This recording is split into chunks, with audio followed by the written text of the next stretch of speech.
warahmatullahi wabarakatuh.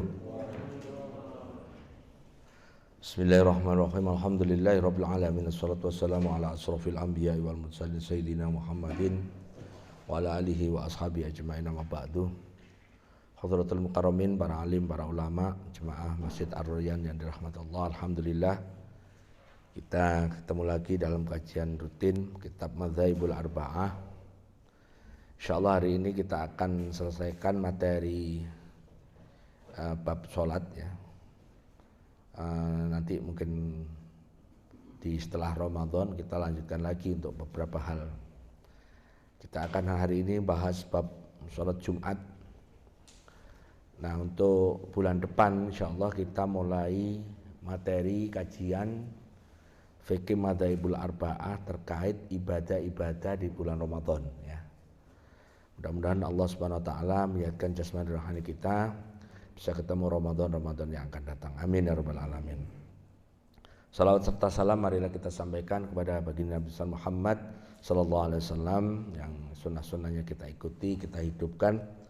Mudah-mudahan itu sebagai tanda cinta kita pada beliau, dan insyaallah Allah memberikan ridhonya dan memberikan syafaat beliau kepada kita semua. Amin ya rabbal alamin. Jadi materi kita hari ini bahas sholat Jumat.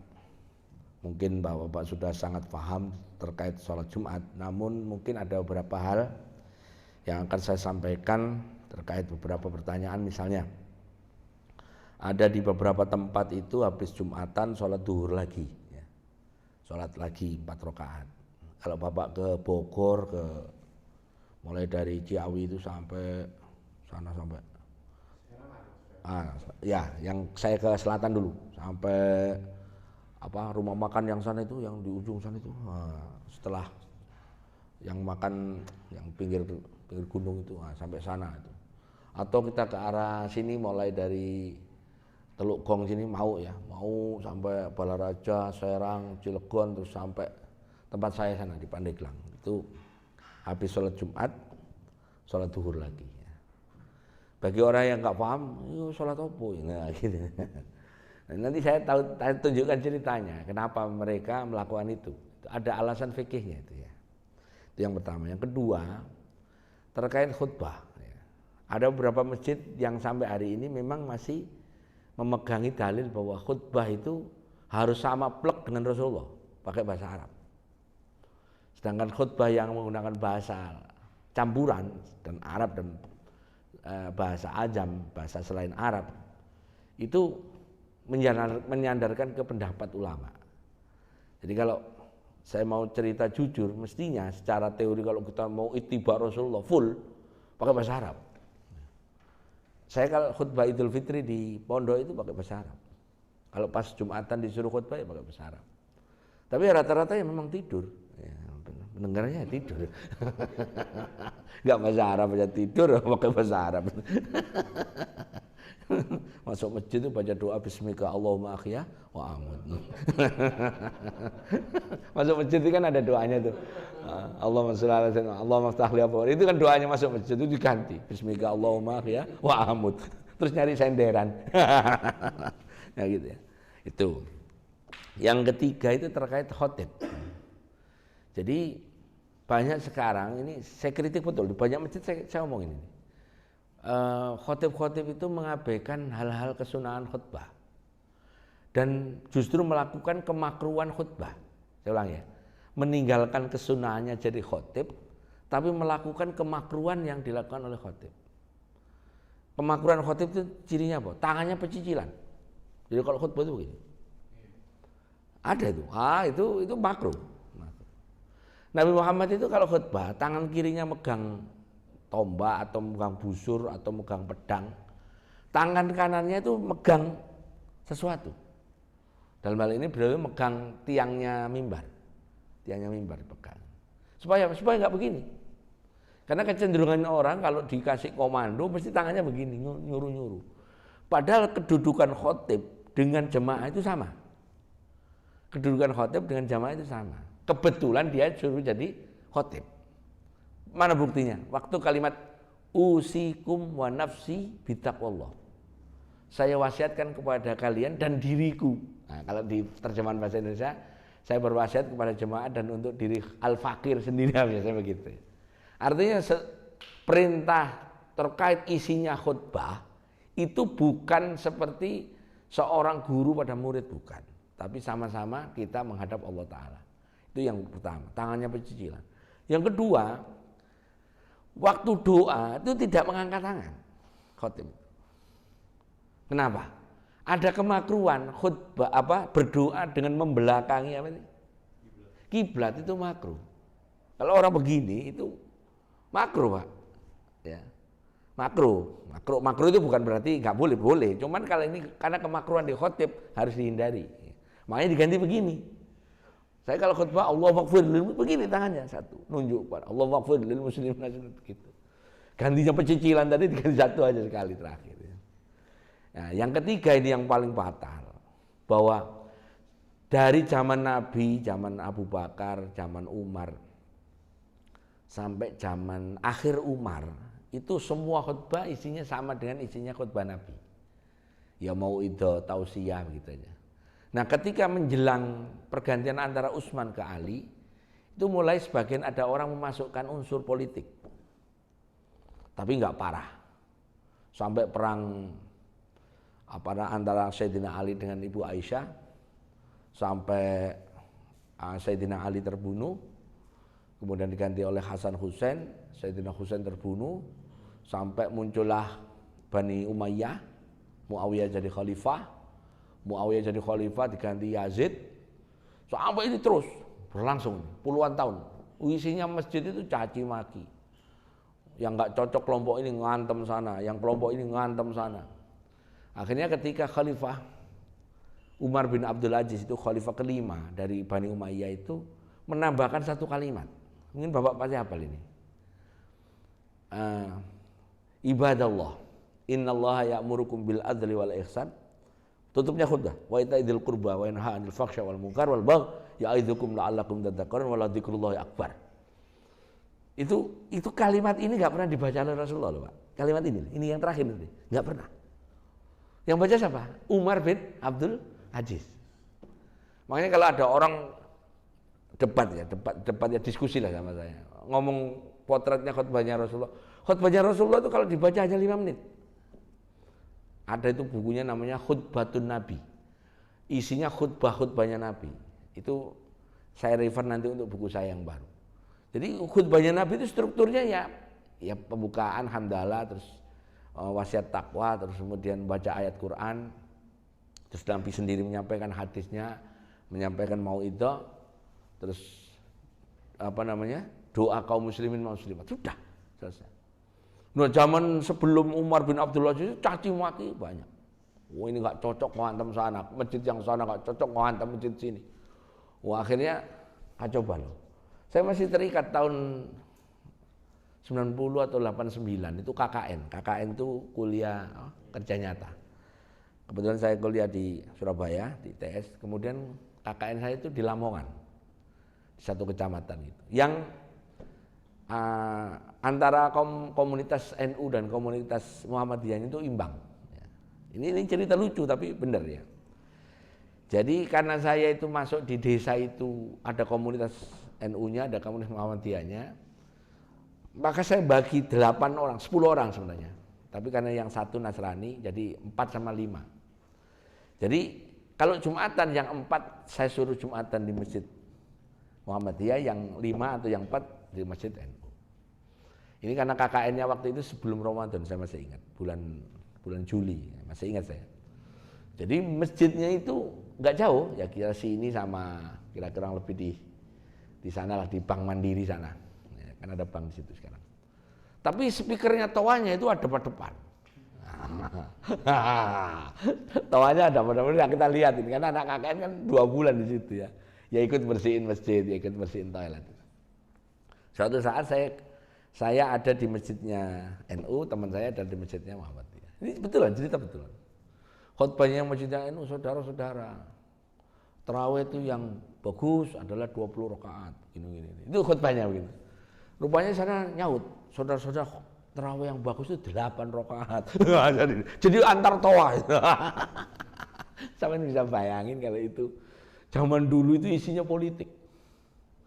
Makanya Umar bin Abdul Aziz begitu. Makanya khutbah itu makruh, hukumnya adalah isinya mencaci maki. Apalagi yang dibawa caci makinya itu udah nafsu pribadinya, pendapat pribadinya nyangkut sesuatu.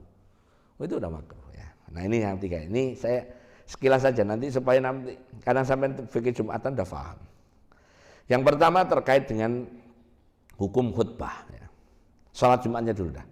Salat Jumat itu hanya untuk orang laki-laki yang balik, yang Islam balik, yang merdeka, yang tidak dalam keadaan safar. Yang tidak dalam keadaan safar. Ini penting. Nanti saya tunjukkan kenapa kemarin 2 bulan yang lalu makruh bahkan haram hukumnya habis subuh itu pergi. Bepergian. Habis subuh bepergian. Nah, dengan alasan waktu itu sederhana karena orang-orang tahu bahwa kalau safar itu tidak Jumatan. Nah, waktu itu orang ngerti cara khilah itu menghindari Jumatan itu ya. Pokoknya Jumatan pergi. Nah, kemudian ulama merinci kalau habis subuh jangan. Kalau mau pergi ya sebelum subuh. Nah, gitu. Itu berarti memang niat memang bepergian jauh. Makanya akhirnya ulama sepakat bahwa bepergian sesudah sholat subuh hari Jumat hukumnya makruh. Tapi bukan berarti nggak boleh, ya boleh. Kalau misalnya jenengan memang bisnisnya ya ngapain berangkat habis subuh, siang-siang juga nyampe, terus toh nanti juga balik ya nggak apa-apa. Ini terkait dengan bepergian yang sifatnya akan melampaui atau hampir mendekati masafatul qasri, yaitu 82 kilo. Sampai bayangin 82 kilo itu zaman itu loh ya, jangan zaman sekarang. Karena 82 kilo sekarang itu cepat. Sampai ke Cilegon ini berapa kilo, Pak? Cilegon. 80-an lah. Iya, Cilegon dari sini kan 80. Balik kan masih bisa. Kalau lagi lancar kan masih bisa. Artinya konteks 82 itu. Nah, itu fikih seperti itu bahasa ya. Jadi kalau orang masafatul qasri lewatin waktu itu pilihannya dua. Boleh nggak Jumatan diganti dengan sholat duhur, boleh ikut Jumatan di mana dia berada. Itu afdol. Nah, kalau biasanya orang pertanyaannya, Gus, saya maunya Jumatan di situ langsung menjamak dengan asar. Ya, ini banyak orang nggak ngerti triknya ini, bukan trik ya, caranya. Kalau trik itu kan kayak sulapan, ya. Nggak apa tips ya, bukan trik ya, tips. Tipsnya ini nggak banyak yang tahu. Jadi kalau jenengan misalnya sebutlah bepergian ke Lampung atau ke Palembang gitu ya, begitu masuk sebutlah di Lampung itu sudah 80 kilo itu. Bapak jumpai masjid yang sholat Jumat. Sementara perjalanan masuk tol sebetulnya mau ke Kayu Agung, Palembang masih 5 jam. Ya. Nah, supaya nanti nyaman, nggak usah sholat asar, langsung tahu-tahu di Palembang Kayu Agung maghrib misalnya gitu ya. Ini yang kalau mau ke Palembang, kalau ke Jawa Timur ya setelah lewatin Cipali ya sampai sana maghrib baru sholat. Maka begitu sholat Jumat, Bapak niatkan sudah menjamak sholat. Waktu sholat Jumat itu meniatkan menjamak karena syarat sahnya menjamak itu diniatkan sebelumnya. Niatnya nggak usah diomong, saya pokoknya ini mau jamak lah nanti sama sholat asar dan ditakdim dijamak di bareng sholat Jumat. Nah ini yang sering orang nggak ngerti. Jumatan itu berapa rakaat? 2. Maka sampean wajib mengqashar karena nggak boleh menggabung Jumatnya 2 terus Bapak sholat asarnya 4. Jadi harus berarti asarnya di qashar. Ya karena memang Jumatannya memang 2 ya. Jadi kalau menjamak begitu ya. Kalau memang yang sholat duhurnya 2 ya asarnya 2. Kalau ini seandainya Jumatan Bapak sholat duhur di situ ikut orang kampung situ 4, asarnya ya jangan 2. Harus ikut 4. Gitu ya, clear ya. Oke. Nah, begitu sampai selesai sholat Jumat, jangan diselah dengan sholat lain, langsung berdiri niat sholat asar, jamak takdim dengan diqashar dengan sholat duhur. Persis kalau saya bawa jemaah umroh, biasanya saya ke Mekah itu hari Jumat. Saya wanti-wanti itu ke jemaah, nanti ikut niatkan menjamak mengqashar di Madinah, ikut sholat Jumatnya, ikut imamnya Masjid Nabawi, habis sholat Jumat jangan ikut sholat jenazah. Karena kalau habis di Medina itu kalau habis Jumatan kan sholat jenazah. Jangan ikut sholat jenazah. Langsung sholat berdiri sholat asar. Nah, habis itu pulang makan biasanya, terus ganti baju, terus saya biasanya di Bir Ali itu asar biasanya.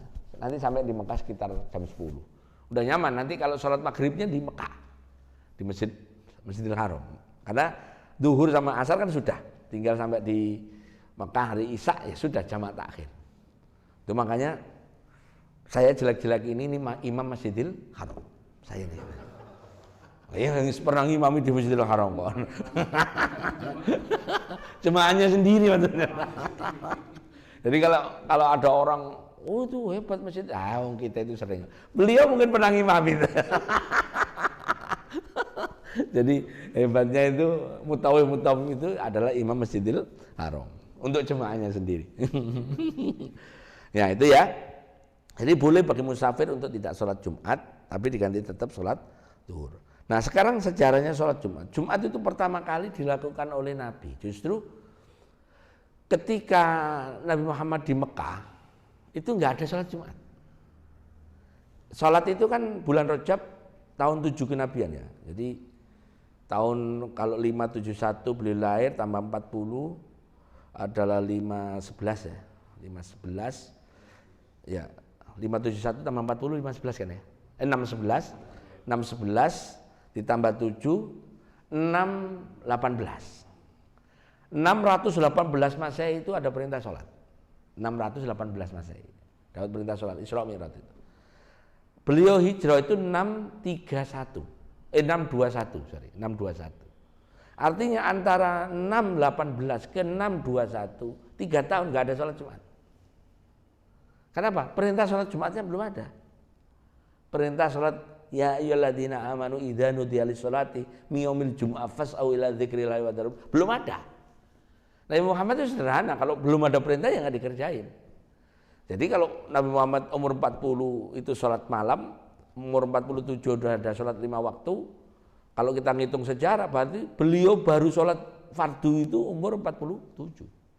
Nah kita juga nggak boleh terus tiba-tiba mengatakan alhamdulillah Gus saya umur 47 baru sholat. Ya nggak boleh. Nah celaka namanya.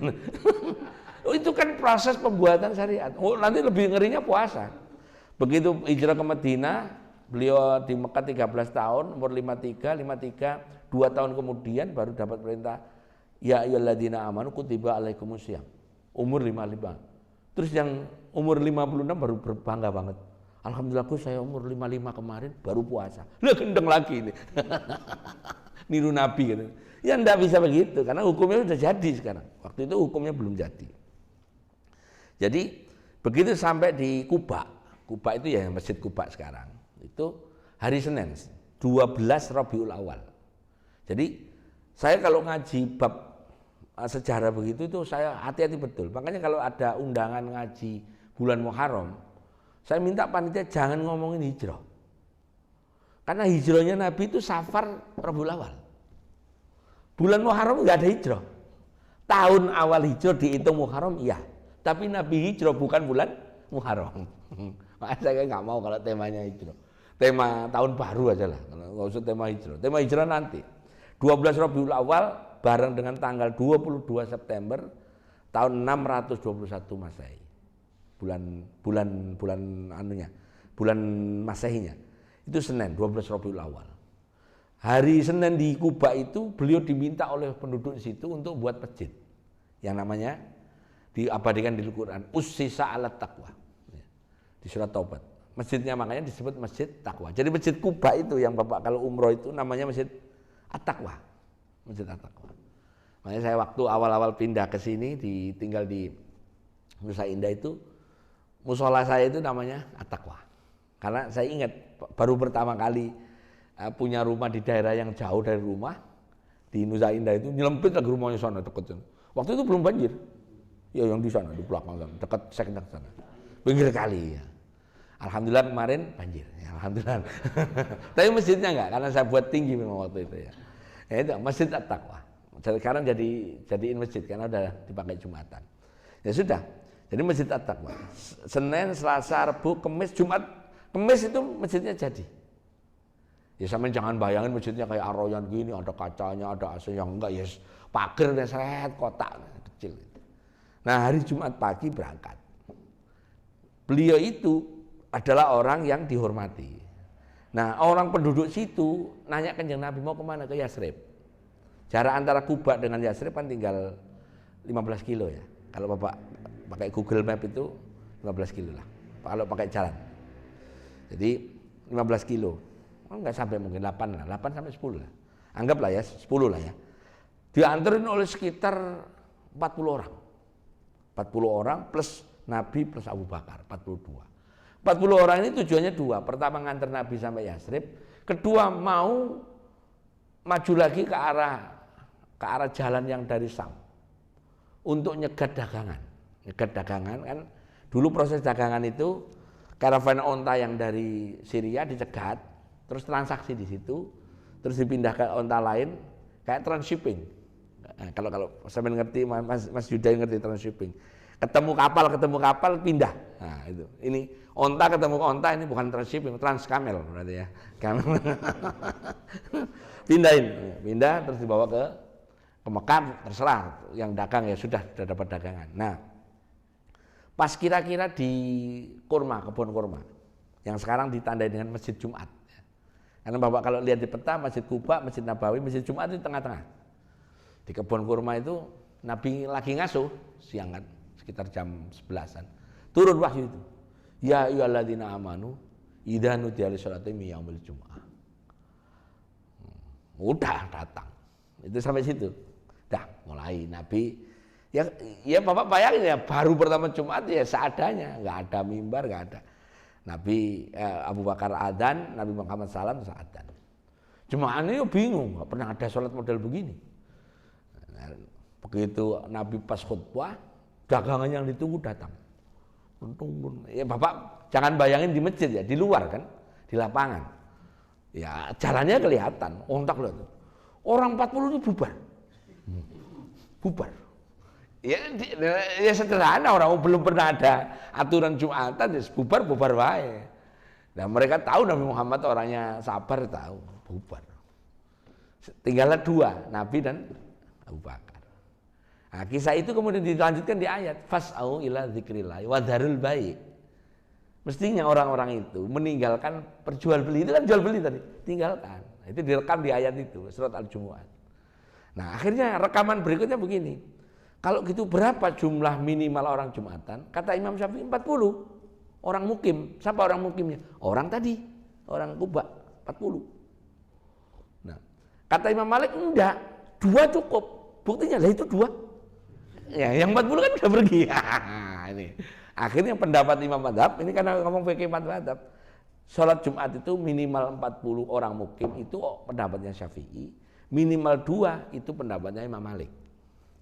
Peristiwanya tetap sama, tapi cara motretnya beda. Imam Syafi'i motretnya yang 40 orang mukim.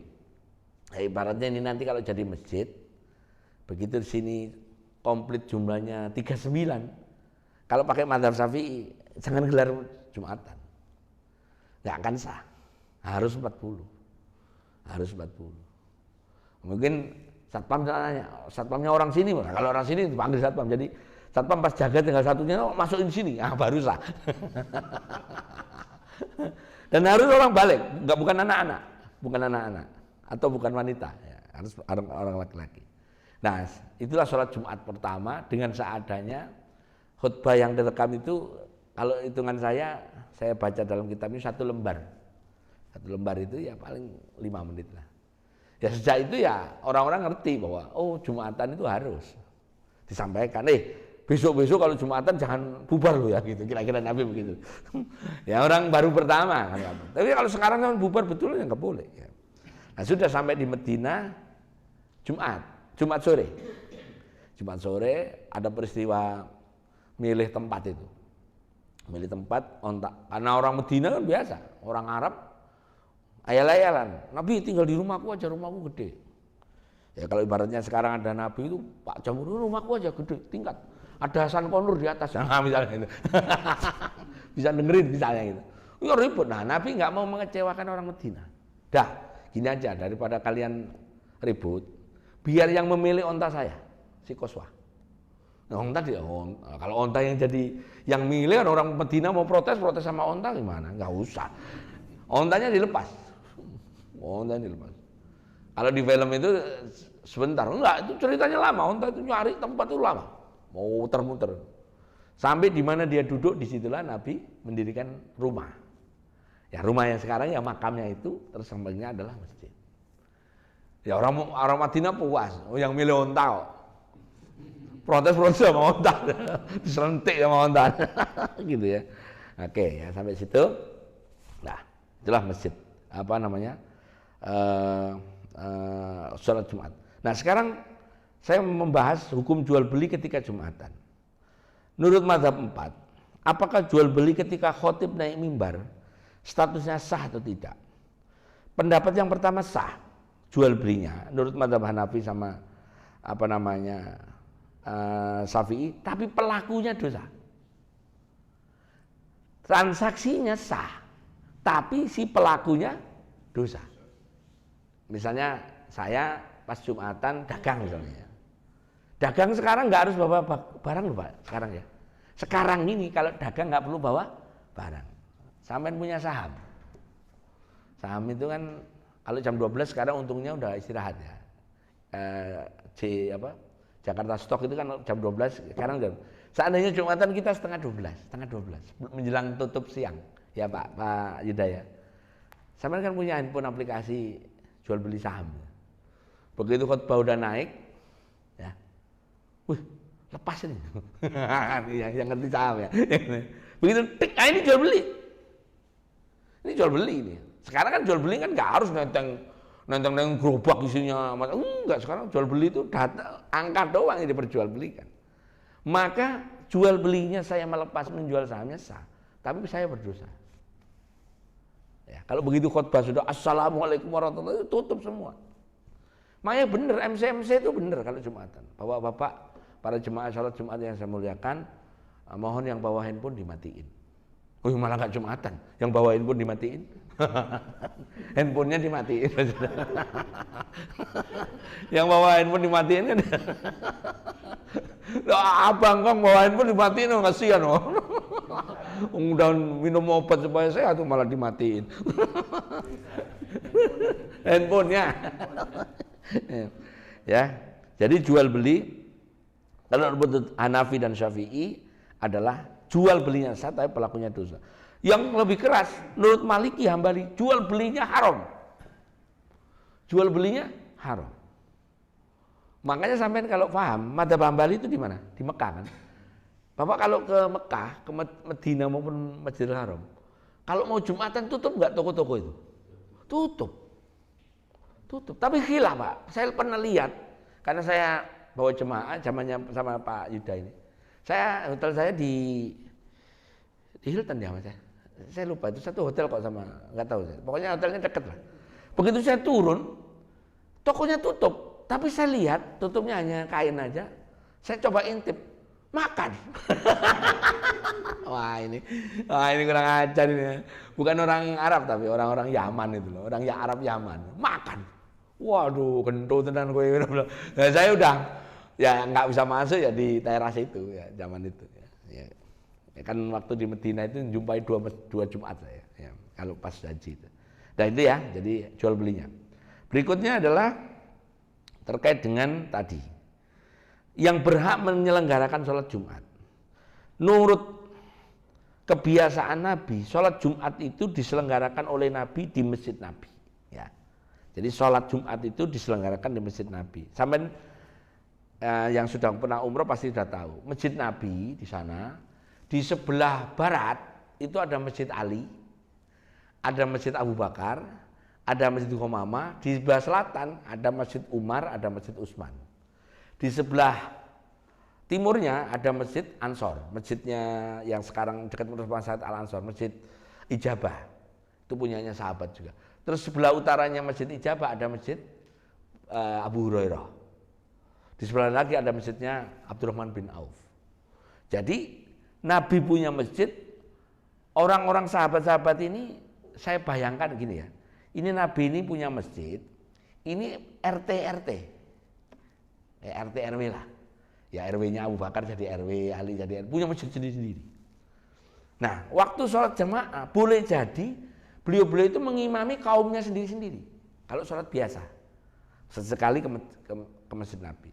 Nah, ketika Ramadan, Nabi mengatakan, la itikafa illa fil masjid jami. Nabi berkata, ini ngomong Ramadan dulu. Tidak sah iktikafnya orang-orang kecuali di masjid jami. Masjid jami itu masjid yang dipakai Jumatan. Masjid yang dipakai Jumatan. Maka kalau Ramadan, kaum-kaum seperti Imam Abdurrahman bin Auf, Abu Hurairah, Ali, Utsman, Abu Bakar, Bilal, ini kalau Ramadan semuanya masuk ke masjid Nabi. Begitu juga Jumatan, mereka meninggalkan masjidnya masuk ke masjid Nabi. Clear ya? Jadi seluruh masjid yang ada di sekitarnya nggak boleh menyelenggarakan nggak boleh menyelenggarakan sholat Jumat. Itu namanya kemudian didefinisikan ulama, statusnya masjid Nabi itu misriyah. Bawa pegang kalimatnya, misriyah itu kota atau tempat yang memiliki 3 unsur. Ada sultannya dalam hal ini Nabi. Ada qadhinya, hakim, dalam ini juga Nabi. Terus ada amnun itu juga tentara atau pasukan atau kalau sekarang ya polisi atau tentara, surto atau askar. Ini kalau ada kota yang memiliki 3 ini maka boleh menyelenggarakan Jumatan. Nah, kalau saya konversi ke Indonesia, Jumatan yang mengandung 3 unsur ini hanya di kabupaten. Ada bupatinya, ada pengadilannya, agama maupun pengadilan negeri, ada kodim Polres ya. Kalau polisi Polres. Komplit. Jadi Jumatan sah itu di situ. Makanya disebut jami. Nah, satu-satunya mazhab yang sampai hari ini sangat ketat dengan bab ini adalah Syiah. Syiah itu di Teheran, itu cuma meskipun masjid-masjid itu banyak, ya di satu masjid saja. Satu kota itu di Teheran ya hanya satu masjid. Benar-benar ketat, Ja'fari kan dia. Ja'fari itu tipikal ketat kalau soal bab Jumatan.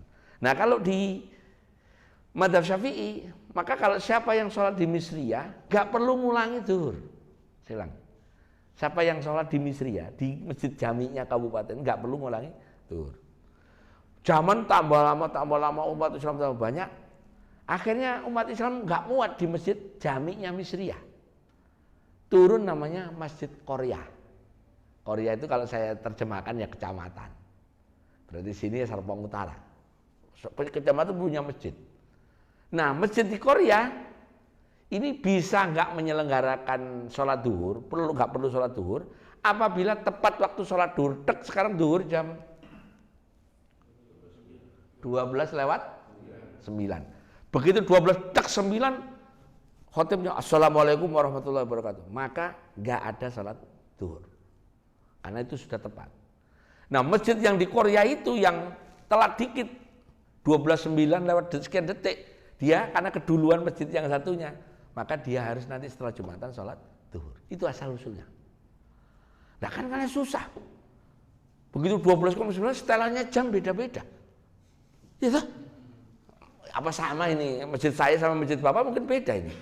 Ya suka-suka yang program toh. Kalau Ramadan dicepetin. Kalau imsak dijauhin. Kalau sampai disiangin, rusak malah. Nah, itulah kenapa orang habis sholat Jumat sholat duhur. Karena itu. Ini tapi khusus ya Syafi'iyah. Jadi kalau kita enggak ya enggak apa-apa. Kan saya pernah sampaikan, sampean boleh ngambil mazhab campur-campur asal beda urusan. Urusan sholat fardu Syafi'i, urusan sholat Jumat pindah sebentar ke Maliki. Nanti balik lagi. Kalau satu qadhiyah nggak boleh, puasa ya udah satu full ya gitu ya. Itu asal usulnya. Kemudian hukum sholat qobliyah Jumat. Ini supaya sampean paham. Orang masih debat itu. Sholat qobliyah Jumat itu nggak ada. Di hadis ini dikatakan Nabi ketika khutbah, ya, ketika khutbah itu ada orang datang langsung duduk. Ini kalau cerita Nabi jadi khotib itu asik Pak. Nabi itu bisa membreak atau menyetop khutbahnya. Terus beliau mengatakan, ya fulan kamu sholat dulu. Kalau ini sekarang dipakai oleh khotib sekarang, jangan, makruh. Kenapa? Nabi kok boleh? Ya karena Nabi sedang membangun apa? Syariat. Sedang membangun syariat. Sekarang syariatnya sudah jadi. Khotib ya jangan ngobrol. Khotib pun jangan ngomong. Kecuali amat sangat. Saya sekitar hampir awal pandemi itu, saya khotbah di masjid saya sini. Kan saya udah ada peraturannya, yang bawa anak-anak, yang nangis, tolong dibawa. Udah ada peraturannya. Saya khotbah, saya baru mulai, alhamdulillah, mulai nangis anaknya. Saya khotbahnya saya keresin, khotbah saya tinggiin, inton saya tinggiin. Tambah lama tambah keras akhirnya, Pak keluar. Saya orang kaget, tuh Gus Arifin marah. Habis dianya tahu peraturannya bawa anak boleh, tapi jangan dibawa ke atas. Nanti anak kecil lihat, anak kecil itu kalau lihat-lihat, maaf kayak abang kong kadang-kadang takut. Coba ya bapak bawa anak kecil terus suruh lihat engkong, kalau nangis, itu berarti masalah. Ya. Anaknya harus diruqyah itu. Berarti bisa seperti ngelihat jin. Kan ketakutan ya, pengaruh psikologis ya. Jadi sholat qobliyah itu ulama berbeda pendapat. Ada yang mengatakan nggak ada qobliyah Jumat. Tapi kalau lihat hadis itu, Nabi suruh memerintahkan sholat 2 rakaat itu ditafsiri 2 orang. Yang mengatakan bahwa sholat qobliyah nggak ada, Nabi memerintahkan sholat tahiyatul masjid. Ini pendapat yang pertama. Pendapat kedua enggak. Tahiyatul masjid kapanpun, tadi sebelum Jumatan juga nggak apa-apa. Nah, gitu kan. Itu sholat qobliyah. Untuk memperkuat yang pendapat kedua, terus berargumentasi begini. Dalam 1 minggu, ya, dalam 1 minggu, sholat qobliyah ba'diyah itu jumlahnya sama. Kalau hari Senin kan qobliyah sebelum duhur 2, sesudah duhur 2, sesudah maghrib 2, sesudah isya 2, sebelum subuh 2, witir 1 kalau Syafi'i 11. Senin ya, Senin sampai Kamis sama. Oke. Sekarang Jumat. Jumat itu duhur apa bukan? Enggak, namanya. Bukan sholat duhur kan? Nah, berarti qobliyah duhurnya ditaruh di mana? Kalau kita pakai teori yang dari Senin sampai Kamis. Enggak ada, maka ulama tahu bahwa itu maksudnya qobliyah Jumat ya qobliyah duhur. Karena sholat ba'diyah atau qobliyah itu sholat rawatib itu sholat yang mengiringi sholat fardu. Kebetulan yang diiringi sholat Jumat, maka namanya jadi qobliyah Jumat. Itu kata yang pro apa tadi? Qobliyah Jumat. Yang enggak pro bukan itu sholat tahiyatul masjid. Ya sudah, enggak apa-apa. Itu aja loh ya. Jadi kita enggak usah berdebat itu yang benar yang mana. Kenapa? Kita sudah yang Nabi sudah selesai hadisnya ya begitu. Enggak ada tambahan lagi informasi. Itu untuk sholat qobliyah. Jadi kalau jenengan memang sempat, dua-duanya kerjain. Datang ke masjid, baca doa itu, terus tahiyatul masjid, terus sholat qobliyah Jumat. Sholat qobliyah Jumat itu sah kalau sudah masuk waktu sholat Jumat. Delalanya ada masjid yang hanya adzan sekali, langsung khutbah. Bagaimana? Ya pakai hadis tadi, Nabi khutbah orang itu sholat. Tetap sampai sholat tapi dengan bacaan yang ringan. Jangan baca Yasin, kelamaan. Ya. Nah, untuk mengakomodir itu Utsman membuat acara sebelum begitu masuk waktu adzan kan, terus sholat sunnah, terus khotib naik mimbar adzan lagi kayak di Medina atau di Mekah. Clear ya? Itu qobliyah. Sekarang mengenai khutbah ya. Khutbah. Jadi khutbah itu punya rukun, ya, rukun khutbah ya. Rukun khutbah langsung aja ya supaya sampai nanti saya tunjukkan tadi yang saya sampaikan di depan. Rukun khutbah itu ada 5 ya. Pertama baca hamdalah ya. Hamdalahnya bisa bunyi alhamdulillah, bisa innal hamdalillah kan gitu boleh ya. Ini boleh. Jadi kan Bapak kalau sering dengan khutbah alhamdulilladzi arsala rasulahu bil huda wa dinil haq. Ada yang innal hamdalillah nahmaduhu wa nasta'inu wa nasta'in. Ada boleh ya. Boleh. Nomor 2, sholawat Nabi. Nah ini yang penting. Sholawat Nabi di setiap khutbahnya. Jadi sholawat Nabi di khutbah 1 maupun di khutbah kedua. Ini yang paling penting. Sholawat Nabi harus memunculkan nama Muhammad. Jadi kalau ada khotib berkata begini, Allahumma sholli ala hadan nabil karim wa ala alihi wa ashabi ajmain, maka saya pastikan khutbahnya batal. Di mana salahnya? Tadi itu loh. Kan mestinya Allahumma sholli ala Muhammad, Muhammadnya harus dibunyi. Oh, Nabi Muhammad yang namanya Muhammad aja waktu khutbah namanya sendiri disebut kok. Apalagi kita yang bukan Nabi Muhammad. Jadi sebutlah. Kita ngomongin beliau kan. Allahumma sholli ala hadan nabil karim. Kalimat Muhammadnya diganti hadan nabi. Kok kayaknya nggak sopan banget gini loh. Pak Jamhuri itu saya tahu namanya. Pak itu siapa? Itu loh rumahnya orang itu loh. Kan nggak enak. Rumahnya orang itu. Orang itu kan nggak enak banget. Hada itu kan kalimat isim isyarah. Sama dengan itu. Nabi ini. Nah, itu. Makanya batal khutbahnya. Kedua, harus ada wasiat takwa. Ittaqullah, harus bunyi. Biasanya kalimatnya supaya fair, usikum binafsi usikum wa nafsi bitaqwallah atau ittaqullah haqqa tuqatih boleh ya. Atau atiullah. Terus baca satu ayat Quran. Terus biasanya kalau saya baca ayat Qur'annya sekaligus saya baca perintah takwa. Ya ayyuhalladzina amanu taqullaha haqqa tuqatih wa la tamutunna illa wa antum muslimun. Sudah baca satu ayat. Nanti di ayat kedua, di khutbah kedua baca innallaha wa malaikatahu yusholluna 'alan nabi. Itu ayat juga ya. Terakhir Allahumma ighfir lil muslimina wal muslimat harus bunyi. Jadi enggak boleh sampai khutbah terus enggak pakai Allahumma ighfir lil muslimina, enggak boleh. Harus bunyi. 5 ini sudah selesai. Berarti kalau engkau nanti khutbah di sini, misalnya ini jadi masjid, pakai bahasa Arab lebih cepat. Nih, saya pakai praktekin ya.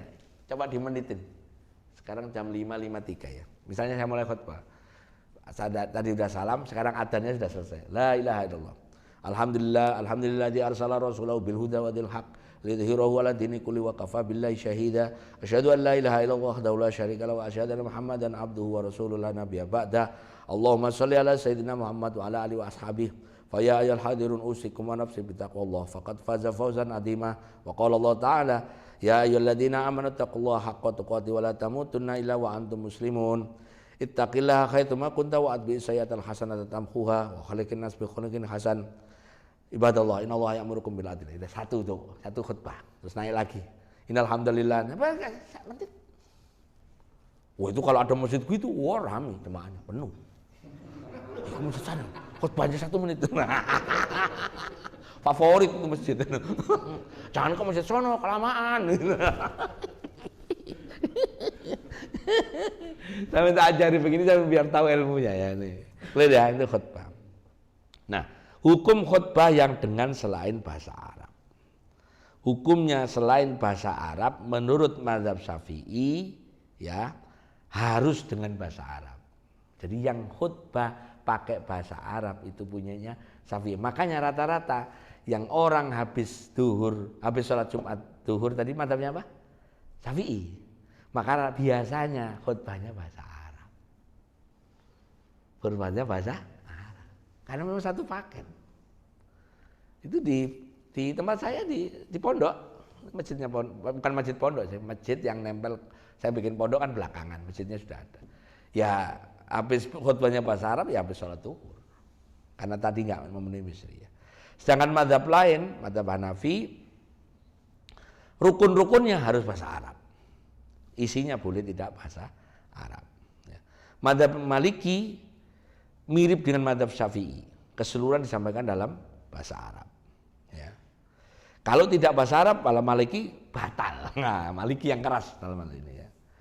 Mazhab Hambali untuk semua rukunnya pakai bahasa Arab. Selain rukun boleh. Ya, berarti 2 lawan 2 ini. Syafi'i dan Maliki harus pakai bahasa Arab. Kemudian yang Hambali sama Hanafi boleh tanpa bahasa Arab. Terakhir sebelum tanya jawab, makruhnya khotib. Khotib makruh tadi pertama memalingkan kiri kanan mukanya. Tangannya banyak bergerak. Ya, itu makruh. Kemudian berikutnya adalah dia mencaci maki itu malah haram ya. Dan seterusnya. Ini makruh. Kemudian yang terakhir sebelum bab Jumat Islah saya ada, boleh nggak imam sama khotib orang yang berbeda? Kalau saya diundang khutbah di masjid-masjid besar seperti Bani Umar, MRBJ itu kan ada imam rawatibnya kayak Mas Usep gini ya. Saya rata-rata nggak mau jadi imam karena pertama beliau-beliaunya lebih bagus, yang kedua kontraknya memang khotib. Ya kan unit price, iya, nggak satu paket, iya, nggak lamsam, bukan lamsam kontrak ya, yang ngerti lamsam kontrak semua, unit price. Ya kalau mau unit price ya khotbah sendiri, ini sendiri, amplopnya 2. Enggak, tujuannya ini nih ya, bahwa saya itu menghargai apa imam Sohibul Bait. Cuman saya mau tunjukkan hukumnya bahwa menurut mazhab menurut mayoritas ulama, khotib yang merangkap jadi imam itu tidak wajib. Tidak wajib. Artinya boleh, bisa. Yang sangat menganjurkan satu paket itu adalah mazhab Maliki. Imam sekaligus khotib. Berdasarkan dalil, idza qulta li sahibika yaumal jum'ati ansit fal imamu yaktubu faqad lal khut. Kalau dari hadis itu, siapa yang khutbah namanya? Imam. Idza qulta li sahibika yaumal jum'ati ansit fal imamu yaktubu. Si imam yaktub, si imam berkhutbah, si imamnya sholat khutbah. Itu hadisnya. Jadi bisa kalau ada orang debat, yang benar itu khutbah sama imam. Nah, sampean kalau di masjid satu paket aja. Biar sekali-kali Mas Usap istirahat, misalnya. Atau kalau misalnya yang diundang saya tetap mesti saya tanya, Gus bisa ngimami, bisa khutbah di masjid saya. Sudah ada imamnya belum? Saya selalu begitu. Ada, ya wes aku khutbah aja. Karena ujung-ujungnya kalau saya ngimami pun amplopnya sama jumlahnya. Ya wes. Mendingan nanggung dosanya orang satu kampung ya, mendingan saya khutbah aja. Dah sampai sini, ini materinya sudah saya kirim ya waktu itu ya, Pak Jamuri sama Pak Rizal ya. Silakan kalau ada yang ditanyakan, monggo Mas Diki.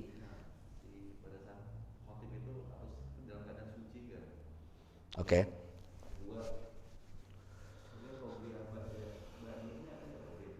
Oke.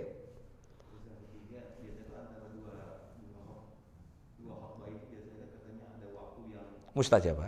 Iya. Iya. Baik. Tadi saya keskip ya. Syarat khotib sama dengan syaratnya sholat. Syarat khotib sama dengan syarat sholat. Justru ini yang menarik. Misalnya case-nya begini. Begitu khutbah baru, alhamdulillah, gitu ya. Entut. Maka turun dia. Turun. Di kalimat fikih madhab itu, kalau kira-kira dia wudhu itu kurang lebih dia sepanjang dia waktu sholat, jangan diganti. Kalau dia wudhu sepanjang waktu sholat itu berapa menit?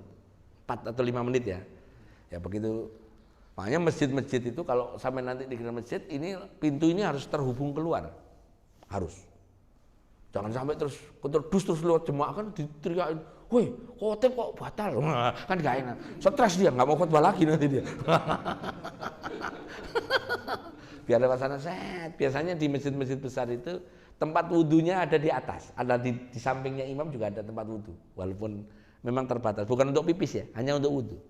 Ya karena tadi untuk menjaga kalau imamnya batal.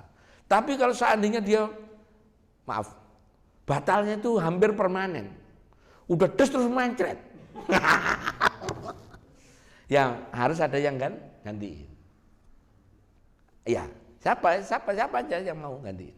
Ya itu ya, itu syaratnya khotib sama dengan syaratnya sholat dalam berwudu.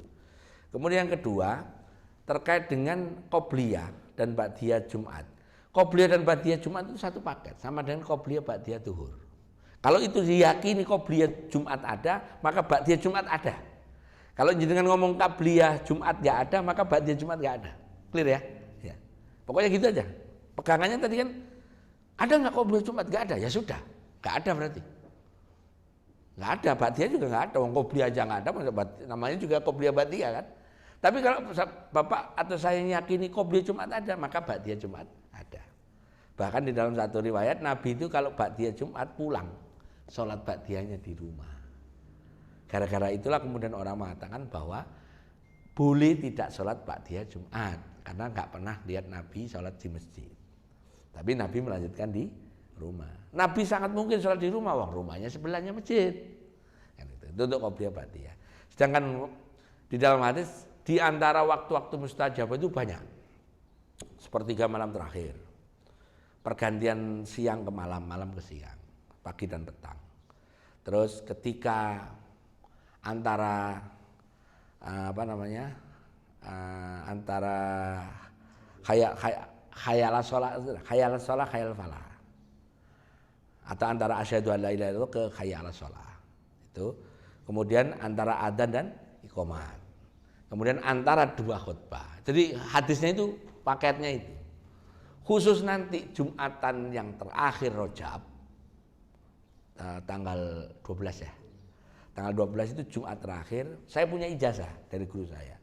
Pokoknya kalau saya, ini doanya hanya setahun sekali dan waktunya sempit gara-gara itu. Ini diamalkan oleh salah satu murid daripada Imam Syafi'i, kemudian sampai ketemu Syekh Abdul Qadir Jailani, sampai ketemu ulama-ulama seperti Syekh Nawawi, macam-macam. Ketika khutbah antara dua khutbah di Jumat terakhir Rajab itu baca Ahmad Rasulullah, Muhammad Rasulullah 35 kali. Faedahnya insya Allah semua yang dihajatkan kabul. Kalau bahasa gampangnya insya Allah diuber-uber duit. Duit nguber-nguber dia. Kan kita sekarang nguber-nguber duit. Ini duit nguber-nguber dia. Kan ngeri itu ya. Duit enggak nguber terus itu. Duit nguber-nguber kan ngeri ya Pak ya. Ya itu ya. Jadi itu ada. Kalau sekarang ya sampean begitu itu diselai oleh selawat itu kan minimal doa untuk selawat. Kenapa ada selawat itu minimal? Karena saking mulianya antara khutbah itu jangan sampai kosong, dipimpinlah oleh si Bilal. Allahumma sholli ala sayyidina Muhammad wa ala ali sayyidina Muhammad, begitu. Maksudnya minimal baca selawat karena mulianya itu. Kira-kira itu ya Mas Diki ya. Ya lanjut, silakan. Oke. Yang terkait khotib salawat, Rukun khutbah. kalau salah satu tertinggal, Batal. kedua khutbah juga batal juga. Kalau yang dua khutbah itu, yang harus ada dua khutbah itu, yang harus dua khutbah itu wasiat takwa dan sholawat. Yang keduanya? Iya, yang duanya itu harus ada ya. Ini saya ulangi ya. Yang rukun khutbah ada 5. Hamdalah, wasiat takwa, baca ayat, baca sholawat, kemudian apa tadi? Sebentar, kok jadi lupa. Ya, baca Quran, terus doa untuk muslimin muslimat. Oke, saya rinci ya. Ini harus ada di khutbah. Saya nggak ngomong rincian awal pertama. Tapi di khutbah pertama, hamdalah, wasiat takwa, ayat, kemudian sholawat, tutup. Belum, muslimin muslimat belum. Nah, muslimin muslimat di kedua. Yang kedua, yang wajib ada wasiat takwa dan hamdalah dan sholawat. Muslimin muslimat. Ayat Qur'annya boleh enggak. Jadi untuk amannya 5-5-nya ada di 2 khutbah. Syahadat itu konteksnya di dalam sholawat. Jadi syahadat itu tidak. Iya, asyhadu an la ilaha illallah syarika lah. Enggak masuk rukun itu. Enggak masuk rukun. Ustaz, kalau kita udah mengetahui bahwa kita belum ini belum baca gitu. Ingetin. Kita pribadi kan kalau kita pribadi di depan mungkin ingatin, tapi kalau kita di belakang gimana? Ya, berarti dosanya iya, berarti kalau kadang-kadang suka ngelakuin sholat iya, betul. Sendiri. Nah, itu makanya betul. Kenapa ada sholat zuhur itu untuk jagani khotib-khotib model gitu. Kalau saya di masjid saya di kantor, saya tulisin, saya briefing dulu. Bapak jangan sampai lewat rukunnya. Kalau Bapak kelewat rukun, Bapak nggak saya panggil lagi. Benar itu, serius. Iya, kontraknya itu. Karena khotbah di kantor saya itu zaman itu saja itu udah 2,5 juta. Zaman saya pengurus 10 tahun yang lalu udah 1,5 juta. Sekarang antara 3,5 sampai 4. Lah kalau misalnya dia itu 4 juta kan lumayan. Khotbah sekali. Nah, ada dokter, serius ini. Begitu selesai khotbah, ibadallah innallaha ya'murukum bil adli wal ihsani wa yanha 'anil fahsya'i wal munkar yaidukum la'allakum tadhakkarun wa la dzikrullahi akbar. Wassalamualaikum warahmatullahi wabarakatuh. Sepanggil, Pak, mohon maaf. Apa dasarnya sampean mengucapkan salam di khutbah kedua? Dalilnya mana? Karena khutbah itu dimulai dengan salam, diakhiri dengan salamnya sholat. Saya ulang ya. Jumatan itu dimulai dengan salamnya khotib, diakhiri dengan salamnya sholat Jumat. Karena itu sholat Jumat itu 2 khutbah itu sama dengan 2 rakaat zuhur. Makanya kalau ditanya hari Jumat itu kita sholat berapa rakaat? 17. Mana? 2 khutbah plus 2 sholat. Makanya kenapa pas dengerin khutbah itu nggak boleh ngomong seperti orang sholat kan? Pas khutbah kenapa nggak boleh ngomong? Bahkan ngomong itu sudah lagu. Ya karena dia kedudukannya 2 rakaat sholat zuhur. Sehingga kalau ada khotib misalnya keliru, maka bubar ini sholat Jumatnya. Benar sama ganti dengan apa? Sholat zuhur. Nah itu tugasnya DKM, briefing. Makanya saya itu tiap tahun daftar khotib berubah. Walaupun dokter MAG baca qola Rasulillah, tak coret. Karena qola itu fi'il, kalau Rasulullah biasanya rofa, Rasulullah. Saya coret. Begitu dicoret, apa salah saya? Sampai nyebut qola Rasulillah. Sampai ngaji di mana? Wah, coret. 4 juta hilang. 4 juta hilang. Iya. Siapa yang gantiin? Saya. Amplopnya ke saya sendiri. Ya, itu caranya begitu. Cara halal untuk mendapatkan 4 juta. Gencet aja udah dulu. Berduit itu. Karena tadi Ahmad Rasul, Muhammad Rasulullah. Jadi kalau sampai di depan pakai kertas saja. Antum belum baca salawat, taruh di atas. Bahkan di madzhab Maliki boleh diinterupsi. Karena ingat Maliki tadi imam sekaligus apa? Khotib ya. Nah, misalnya maaf si khotbah ngomongnya ngelantur. Ini pernah kejadian di Masjid Balai Kota. Masih ingat itu saya ada yang protes itu anggota DPR teman saya orang PKB. Jadi khotib ini nggak tahu ceritanya maki-maki Gus Dur. Ini muridnya Gus Durian penuh. Langsung berdiri. Turun. Inti sudah batal salat. Bapak-bapak jemaah, udah kita nggak usah Jumatan, kita sholat dulu. Tahun saya masuk Jakarta.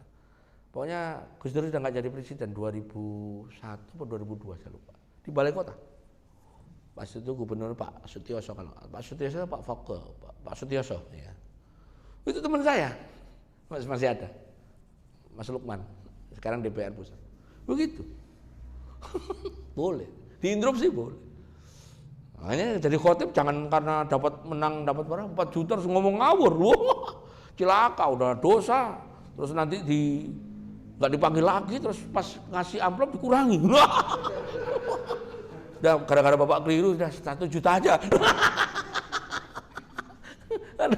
Malu. Tekor ya. Clear ya, Pak? Ya, ada lagi? Masalah ini ba'diyah Jumat, Ustaz.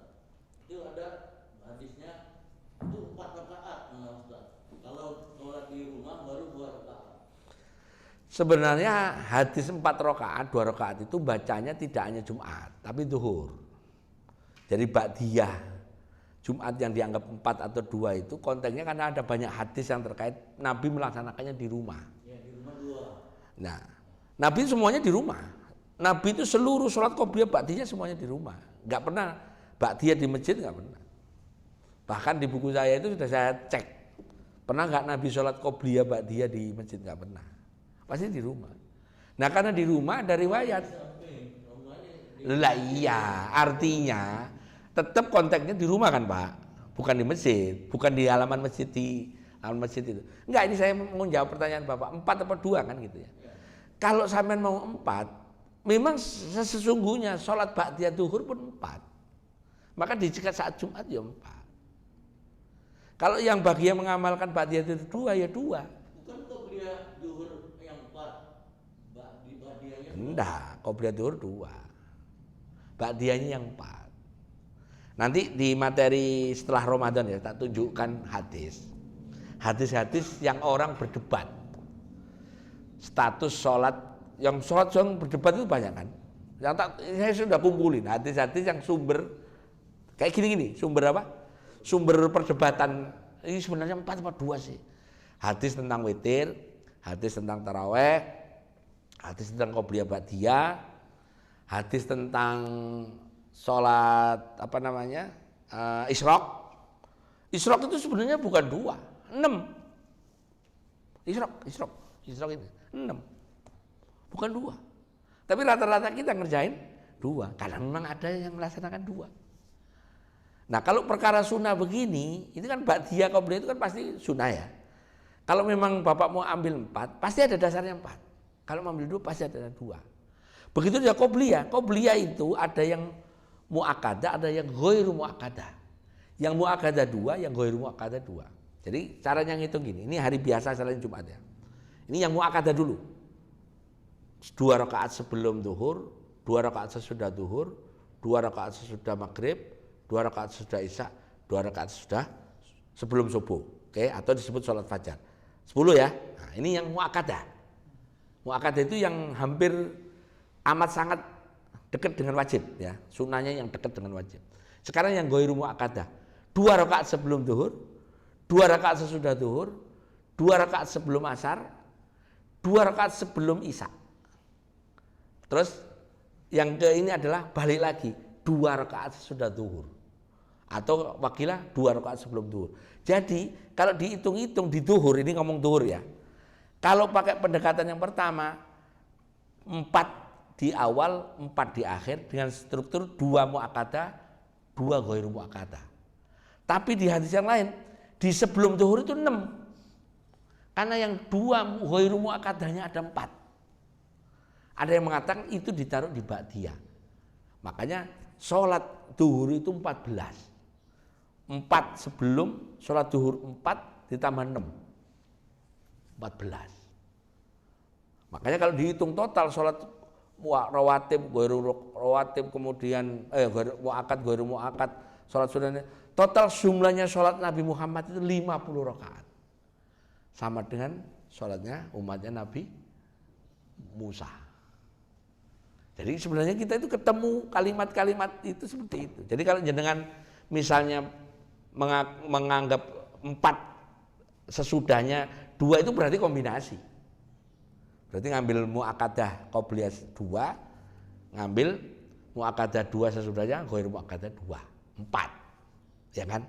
Cara ngerjakannya, nah ini. Kalau seandainya itu statusnya beda, nggak boleh dicampur.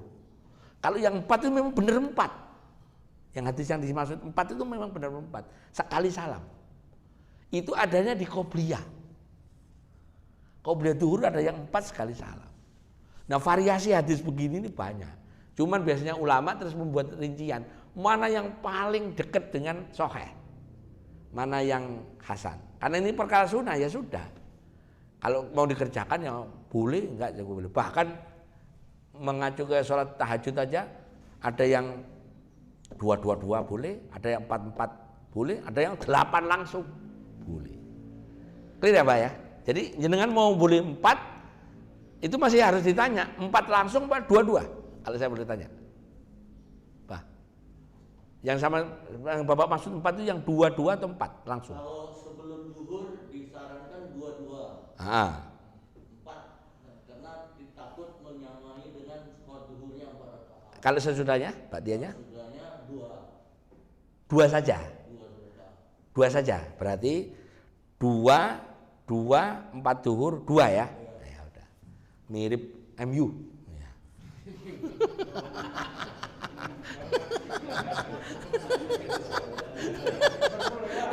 Liverpool udah kalah sama Chelsea kemarin, Tom. Karena Chelsea pakai 4-3-2-1 sekarang. Jadi gini loh Pak, jadi kalau ketemu hadis tentang qobliyah, itu ulama sepakat cara ngerjakan yang agak berbeda itu hanya di zuhur. Di duhur itu ada mengatakan 4 salam untuk yang qobliyah, 4 duhur terus 2.